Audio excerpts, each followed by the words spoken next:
मैंने चाहे जो भी हो उसको दुखी किया है, उसको परेशान किया है, उसे युद्ध लड़ा है, मेरे मन में उसके प्रति देश भावना आई है और मुझे भी क्षमा पर्व की साधना करनी है। इस वैर की गांठ को लेकर के मैं क्षमापना की आराधना न कर पाऊंगा। और यदि क्षमापना की आराधना आज के दिन न हुई तो मेरे जीवन पर की सारी धर्म आराधना पर क्वेश्चन मार्क लग जाएगा। जो वो समय तस आराधना है, जो शमन करता है उसकी आराधना है, जो क्षमा नहीं करता उसकी आराधना नहीं है। और इन्हीं भावों के साथ, इन्हीं अनुभूतियों के साथ वो चंड प्रद्योत के पास पहुंचता है। चंड प्रद्योत कैदी है, बेड़ियों से जकड़ा हुआ है और उसके सामने जाकर के हाथ जोड़ करके कहता है कि मुझे सुनकर के खुशी हुई कि तुम मेरे धर्म बंधु हो, तुम भी भगवान महावीर के उपासक हो, तुमने भी आज संवत्सरी की आराधना करी है। मैं तुमसे क्षमा मांगता हूं, खामे में खमन तुम्हें, तुमने जो कुछ किया उसको मैं समझता हूं, मुझे क्षमा चाहिए। और चंड प्रद्योत एक तीखी बात करता है, कैदी से क्षमा याचना है, एक क्षमापना या क्षमापना का पाखंड है। खामे में कहते हुए मुझे कैदी बना के रखना है, एक क्षमापना है क्या? मेरे ललाट पर तूने लिख रखा है दासी पति, ऐसा लिख के रखा है कि मेरे मरने तक जो भी मुझे देखेगा उसको मेरे ललाट पर ये दिखता रहेगा, हर पल मुझे एहसास होता रहेगा कि मैं प्रजापति नहीं हूं, मैं शासनपति नहीं हूं, मैं किसी क्षत्रियनी का पति नहीं हूं, तो मैं एक दासी का पति हूं। इतना बड़ा कलंक, इतना बड़ा आरोप, इतना गहरा दूषण मेरे ललाट पर लिख करके फिर क्षमा की बात, बेड़ियों से जकड़ के रखते हुए क्षमा की बात। और उदयन राजा के ध्यान में यही बात थी, बात तो सही कह रहा है, क्षमापना करनी हो तो नीच और ऊंच का भाव समाप्त करना पड़ेगा। इसलिए क्षमापना के दो शब्द हैं, केवल क्षमा देने से क्षमापना पूर्ण नहीं होती, केवल क्षमा लेने से क्षमापना पूर्ण नहीं होती। जिसमें लेन और देन दोनों होते उसको क्षमापना कहते हैं। क्षमापना पर्व केवल क्षमा करने का नहीं तो क्षमा मांगने का भी, केवल क्षमा मांगने का नहीं तो क्षमा करने का भी है। और गहराई में पहुंचना हो तो पहुंच सकते हो उदयन राजा के साथ, उसी से क्षमा मांगनी जिसको क्षमा देनी है, जिससे क्षमा की याचना करी उसी को क्षमा का दान देना है। क्या सूत्र है? उससे क्षमा मांगनी है, उसको क्षमा करनी है। और क्षमा तब मांगी जाती है जब अपनी गलती होती है, क्षमा तब दी जाती है जब सामने वाले की गलती होती है। हम वन वे सोचते हैं, हमें सोचते हैं कि गलती करने वाला जिम्मेदार है, हमें सोच ही नहीं पाते हैं कि गलती करवाने में हमारी भूमिका है। उसकी गलती होने में अपनी भी जिम्मेदारी है। इस जिम्मेदारी को हम स्वीकार न कर पाते हैं और इस जिम्मेदारी को स्वीकार करने का एक गहरा सूत्र है कि उससे क्षमा मांगनी। खामीमी खमंतु में केवल क्षमा याचना नहीं और केवल क्षमा दान नहीं। इस बात को बहुत विस्तार से समझते चले जाइए, आगे बात चलेगी, इसके पन्ने और खुलते चले जाएंगे। सामने वाले से कोई गलती हुई है, सामने वाले से कोई भूल हुई है, सामने वाले से कोई अपराध हुआ है, तो दृश्य में अपराधी वो है और दृश्य में अपराधी हम हैं।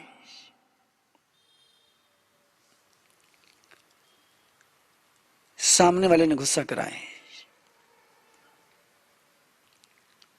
तो निश्चित रूप से उसे गुस्सा कराने में अपना कुछ न कुछ रोल तो जरूर होगा।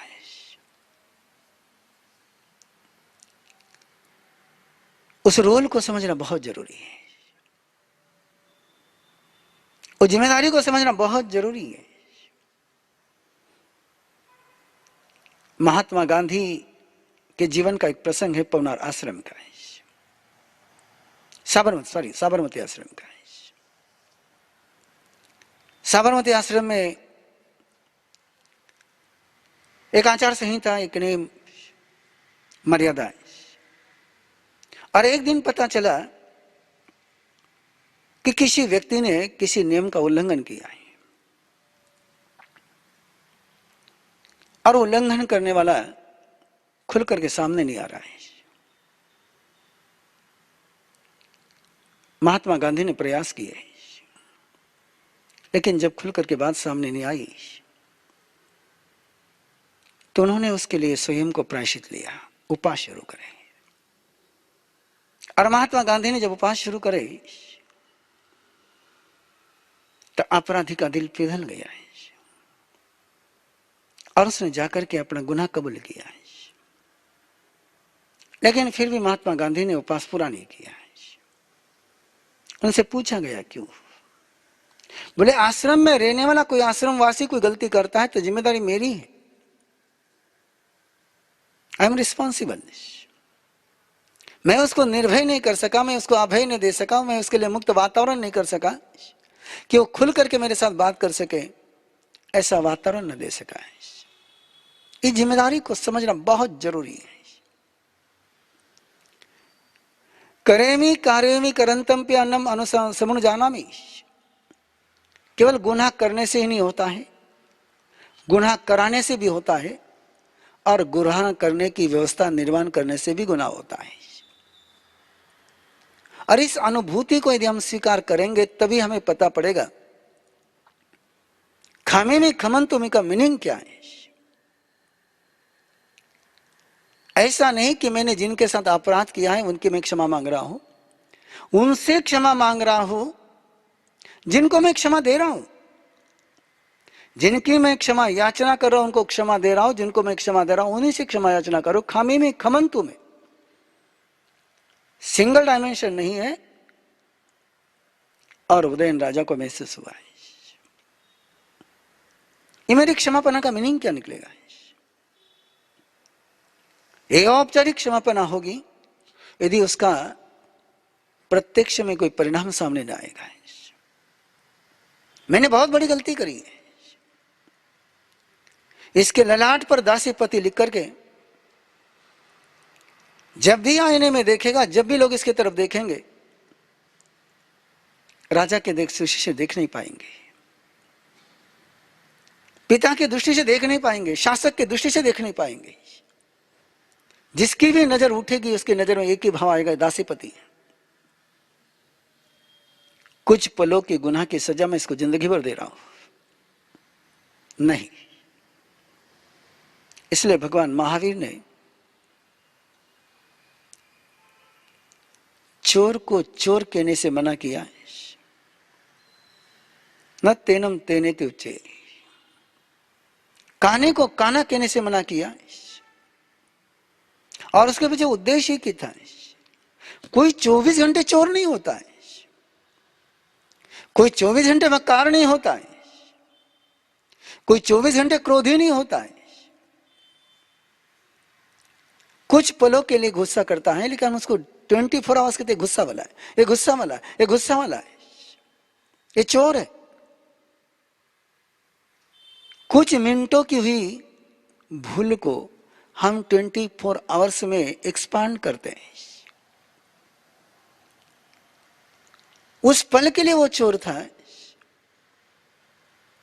उसके बाद वो चोर नहीं है। इसको हम देख नहीं पाते। अरे भाव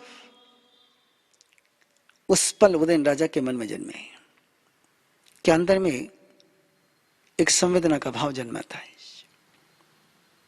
और उसी पल उदयन राजा कर्मचारियों को बुला करके चंड प्रद्योग को बंधन से मुक्त करता है।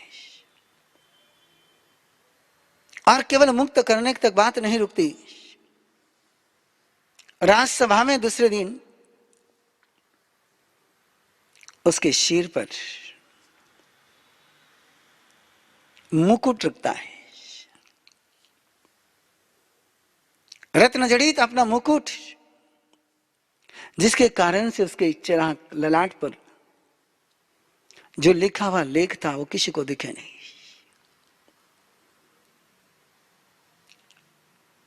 दुश्मनी के लिए आए थे, दुश्मन बनकर के लड़े थे, लेकिन क्षमापना ने, संवेदना ने दुश्मनी को दोस्ती में बदल दिया है। दासी पति को मुकुटपति राजा बना दिया है। नीचे गिराने वाले को ऊपर उठा दिया है। ऐसा होता है, ऐसा होना चाहिए। और ये हो पाया तो ही जीवन में क्षमापना की बात हो पाएगी। दुश्मनी को दोस्ती में बदलने के लिए कितना छोटा सा सूत्र है। आपने जीवन में एक जगह ऐसी चाहिए, आपने जीवन में एक मूल्य ऐसा चाहिए, आपने जीवन में एक साधना ऐसी चाहिए, आपने जीवन में एक सिद्धांत ऐसा चाहिए कि जो अनकंडीशनल हो, जिसमें कोई एक्सक्यूज ना हो, जिसमें कोई तर्क नहीं हो, किसी प्रकार का कोई तर्क ना हो। इसलिए क्षमा धर्म है। क्षमा यह समझौता नहीं है। और क्षमा का मीनिंग ये नहीं कि सामने वाले को अपराधी भाव का एहसास कराते नहीं, उसके मन में से अपराधी का भाव समाप्त होना चाहिए, गुनहगार का भाव समाप्त होना चाहिए। उसको मैं भी गुनहगार के नजर से नहीं देखूं, दुनिया भी गुनहगार के नजर से न देख पाई, तभी जाकर के क्षमापना का सूत्र जीवन में जीवंत हो पाएगा।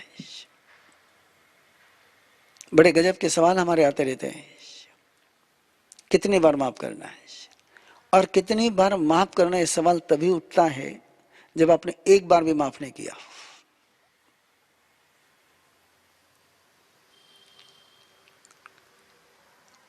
एक बार भी जब हम क्षमा कर देते हैं गहराई से, तो वापस क्षमा करने की जरूरत नहीं रहती है। एक बार भी हम क्षमा कर ना पाते, इसलिए बार बार क्षमा करने का भी कोई मीनिंग नहीं निकलता है। सच्ची क्षमा एक बार हो जाती है, और क्षमापना का सूत्र वही है। चंड कौशिक को परमात्मा ने एक ही बार क्षमापना का खेल हुआ है। शिलपानी के साथ एक ही बार हुआ है, अर्जुन वाले के साथ एक ही बार हुआ है, अश्वत्थामा के साथ भी एक ही बार हुआ है। गुनहे को क्षमा की, गुनहगार को क्षमा है। आप किसको क्षमा करते हो? आप भूल की क्षमा करते हो कि भूल करने वाले को क्षमा करते हो?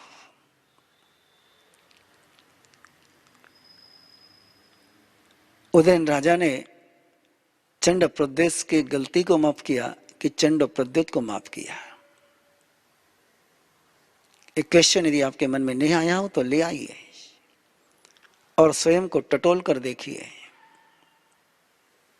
कि आप किसकी क्षमा करते हो, आप किसकी क्षमा मांगते हो, गलती के लिए या गलती करने वाले को क्षमा है। गलती करने वाले को क्षमा करोगे तो क्षमा शाश्वत होगी, वो परमानेंट होगी, वो स्थायी होगी। और गलती को क्षमा करोगे, गलती करने वाला जिंदा रहेगा। गलती की क्षमा करोगे तो गलती करने वाला जिंदा रहेगा और गलती करता रहेगा, इसलिए आपको बार बार क्षमा करनी पड़ेगी। और कहीं गलती करने वाले को क्षमा किया तो गलती करने वाला ही समाप्त हो गया। थोड़ा ऊपर उठोगे, एक बार समीक्षा करोगे,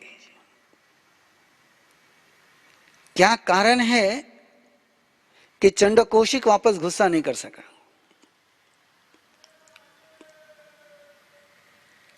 कहानी को फिर एक बार याद करिए। जब चंडकौशिक पहले गुस्सा करता था उस समय उसको कोई परेशान नहीं करता था, उसको कोई टॉर्चर नहीं करता था, उसको कोई चिटिया नहीं काटती थी, उसको कोई कंकर नहीं मारता था। लेकिन भगवान महावीर के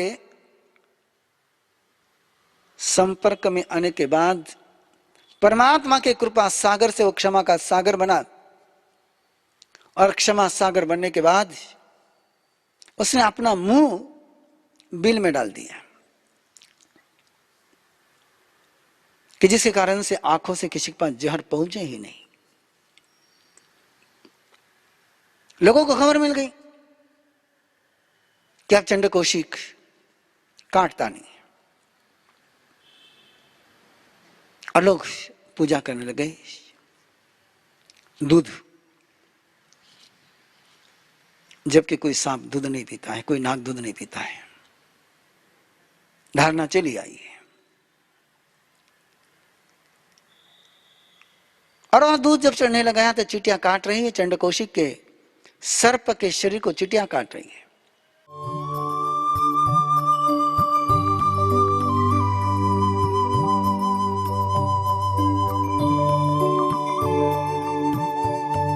इस कार्यक्रम के पुण्यार्जक हैं श्री दीपचंद जी, श्री सुनील जी, श्री सुजीत जी, श्री सूरज जी पारख, पूना दाल एंड बेसन मिल्स, पुणे।